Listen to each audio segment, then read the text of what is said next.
மஞ்சளினாலே குளிக்கப்பட்ட மகா கணபதியை எழுந்தருளச் செய்து அவருக்கு சகலவித உபச்சாரங்கள் எல்லாம் சேமித்து மகா கணபதியினுடைய வேள்வி அவருடைய மூலமந்திரத்தை சொல்லி அவருக்கான ஆகுதிகள் கொடுத்து சர்வ உபச்சார பூஜைகள் எல்லாம் சேவித்து விநாயகருடைய பரிபூர்ணமான திருவருளோடு இன்னைக்கு மிக முக்கியமான ஒரு விழா.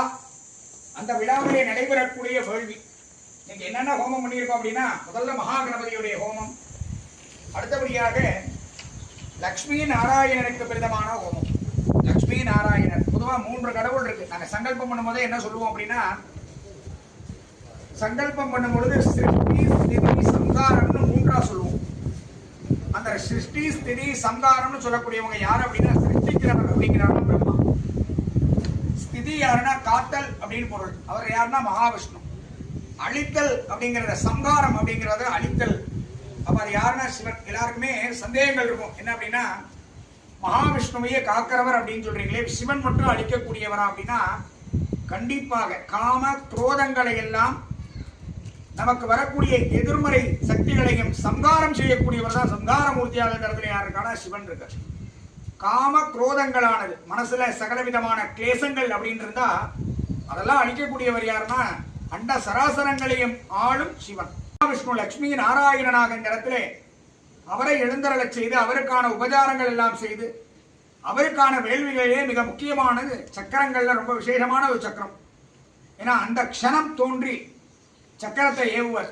சம்ஹாரமூர்த்தியாக அனைத்து விதமான எதிர்மறை சக்தி, எதிரினா நம்மளோட சண்டை போடுறவங்க கிடையாது. நாம் ஒரு செயல்ல இறங்குறோம் அப்படின்னா அந்த செயல்கள் 1000 இடைஞ்சல்கள் வரும், தடைகள் வரும். அந்த தடையெல்லாம் அகற்றக்கூடியவர் தான் இந்த சக்கரம். சுதர்சன மூர்த்தி அப்படி வெற்றிகளை வாரி வழங்கக்கூடியவர் யாருன்னா சுதர்சன சக்கரம். பெருமாளுடைய கரங்கள்ல இருக்கும். தன் கரங்களில் இருக்கக்கூடிய அந்த சுதர்சன சக்கரத்தை ஏவி என் பக்தருக்கு ஏதோ ஒரு பிரச்சனை இப்ப பாரு அப்படின்னு சொல்லுவாராம். அந்த க்ஷணம் அந்த பிரச்சனை தீர்வதாக. இதுக்கு என்ன சொல்லணும் அப்படின்னா, லைத்து நம்மளுடைய ஆன்மாவாகப்பட்டது லைத்து நாம எந்த பிரச்சனையை நோக்கி எதற்காக இந்த வழிபாடை நம்ம நடத்துறோம். பொதுவாக ஒரு வேள்வி அப்படின்னாலே நமக்கு தேவைகள் அதிகமா இருக்கும். ஒவ்வொரு வேள்வியிலும் ஒவ்வொரு கோரிக்கை வைப்போம். அப்ப நமக்கான அந்த பிரச்சனைகள் தீர்வதற்காகவும் நமக்கு ஏற்படக்கூடிய எதிர்மறை சக்திகள், ஏன்னா முதல்ல நம்ம வேண்டக்கூடிய பகவான்கிட்ட வேண்டதே எந்த சுவாமியா இருந்தாலும் சரி, எவ்வளவு பெரிய செல்வந்தரா இருந்தாலும் நோயற்ற வாழ்வு குறைவற்ற செல்வம். இப்ப பகவான்கிட்ட என்ன வேண்டோம்? நோயில்லாத ஒரு வாழ்க்கை கூட. ஏன்னா கண்ணுக்கு தெரியாத எத்தனையோ கிருமிகள் மூலமாக எத்தனையோ நோய்கள்லாம் நமக்கு பரவுது. அப்ப நோயற்ற வாழ்வு குறைவற்ற செல்வம் அப்படின்னு சொல்றோம். நோயில்லாத ஒரு வாழ்க்கையை பகவான்கிட்ட கேட்கிறோம்.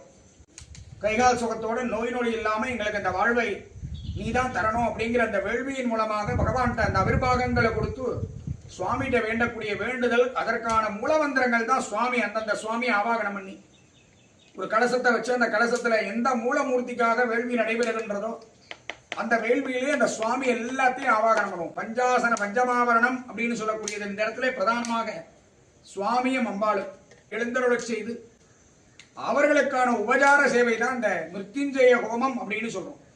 அப்ப பெருமாளுக்கு சுதர்சன ஹோமம் பண்ணி அந்த சுதர்சன சக்தி மூலமாக எதிர்மறை சக்திகள் எல்லாம் விரட்டி தன்வந்திரி பகவானான அமிர்த கலசத்தை, அமிர்தம் அப்படின்னா நோயெல்லாம் போகக்கூடியவர். தன்வந்திரி பகவான் யாரு?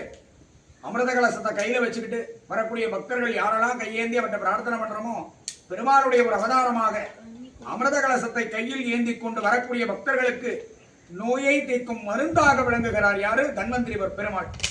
அப்படி ஒரு அற்புதமான தன்வந்திரி பகவானுடைய மூலமந்திரத்தை சொல்லி அவருடைய அனுகிரகத்தையும் நாம பெற்று இந்த விழாவிலே மிக முக்கியமானது மிருத்யுஞ்சய ஹோமம்.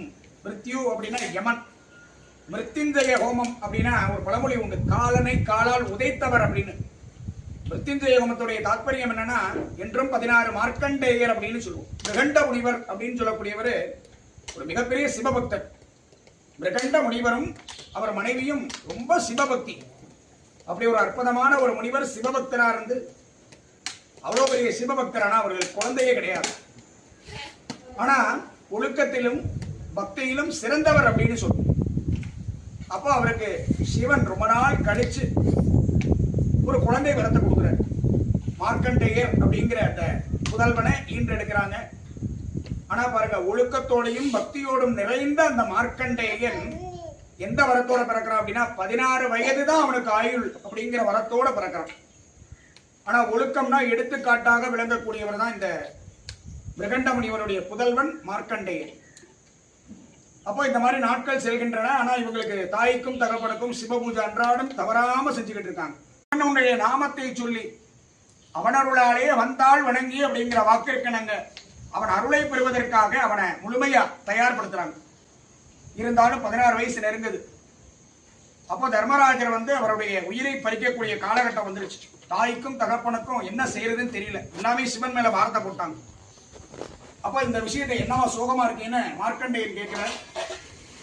நடந்த விஷயத்த சொல்றாரு. நீ வரத்துல பிறந்த குழந்தைப்பா, எங்களுக்கு குழந்தையே இல்லாம வரத்துல கிடைச்ச குழந்தை நீ. ஆனா உன்னுடைய ஆயுள் நீ இவ்வளவு ஒழுக்கமானதாலும் இவ்வளவு பக்தியா இருந்தாலும் உனக்கு ஆயுள் 16 வயது. அப்ப தர்மராஜர் உயிரெடுக்கிறதுக்காக வராரு. அப்ப என்ன செய்யறார் மார்க்கண்டேயர்? என்னைக்குமே சிவனையே வழிபாடு செய்யக்கூடியவர் சன்னிதானத்துக்குள்ள போயிட்டார். சிவனை போய் கட்டி பிடிச்சிட்டார். அப்படி போகணும்னா என் உயிர் சிவபெருமான்டே போட்டோம் அப்படின்ட்டு சிவபெருமான போய் மார்க்கண்டேயர் என்ன செஞ்சுட்டாராம்? அப்படி கட்டி தழுவிட்டார். யமதர்மராஜன் பாசக்கயிறை போடுறார். அந்த பாசக்கயிறு என்ன செய்யுது? மார்க்கண்டேயனோட சேர்த்து அந்த சிவலிங்கத்தில் படும்போது தவத்திலையும் தியானத்திலையும் இருக்கக்கூடிய அவர் தன் பக்தன் மீது விழக்கூடிய பாசை கயிறு அந்த சிவன் லிங்கத்து மேலேயும் பட்டுருச்சு. உடனே கோபம் கொண்டவர் காலால எத்தி உதைக்கிறார் யமதர்மனையும். ஒரு நிமிஷம் அண்ட சராசரங்களும் ஆடி தன்னுடைய உயிர் போற நிலைக்கு ஆளாகினார். யாரு? தர்மராஜர். அப்பதான் தோன்றார் என்ன அப்படிங்கும் போது, என்றும் அனுதினமும் என்னையே அவன் வேண்டிக் கொண்டிருக்கிறான். அவன் என்னையே நினைத்துக் கொண்டிருக்கக்கூடிய காலகட்டத்தில் இதற்கு பிராயச்சித்தமாக என்றும் 16ஆக அவனுக்கு ஆயுள் வாக்கியத்தை கொடுக்கிறார். அப்ப நமக்கெல்லாம் தந்தையாக விளங்கக்கூடியவர், தாயாக விளங்கக்கூடிய பெரிய நாயகி.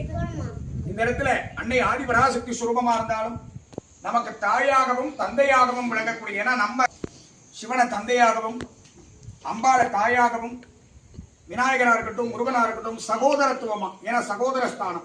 பெருமாள் எப்படி சொல்லுவோம்? தாய்மாமன். அந்த உறவு முறையில தாய்மாமன் அப்படின்னு சொல்லுவோம். சிவனை கும்பிடுறவங்க பெருமாளை கும்பிடுறவங்க தாய்மாமன் மாமன் முறையில. அப்ப இவர்கள்லாம் உறவு முறை வைத்துதான் நம்ம கூப்பிடுறோம் யார? தெய்வங்களை. அப்படி ஒரு உறவு நமக்கும் தெய்வத்திற்கும் மனம் லயித்து நாம எந்த வழிபாட்டிலே எந்த தெய்வத்தை மனம் லயித்து நம்பிக்கை, இதுல என்ன சொல்றோம் அப்படின்னா முழுமையான ஒரு நம்பிக்கை. அவன் நம்பிக்கை வச்சது அந்த சிவன் மேல. அந்த நம்பிக்கைக்கு பாத்திரமாக காலனை காலால் உதைத்தவர். அவ்வளவு ஒரு அற்புதமான சிவபெருமான் பக்திக்கு மெச்சிய அந்த மார்க்கண்டேயனுக்கு என்றும் 16 ஆயுதத்தை கொடுத்து அவன் தீர்க்காயுசா இருக்கணுங்கிற வரத்தையும் கொடுத்தாராம். இது ஒரு அற்புதமான மார்க்கண்டேய தோத்திரம். அதை படிக்கும் பொழுது நமக்கும் அதே தீர்க்காயுல கொடுக்கணும் அப்படிங்கிற ஒரு பிரார்த்தனையோட தான் இந்த மிருத்யுஞ்சய ஹோமம் அப்படிங்கிறத நம்ம செய்யறோம். ஒவ்வொரு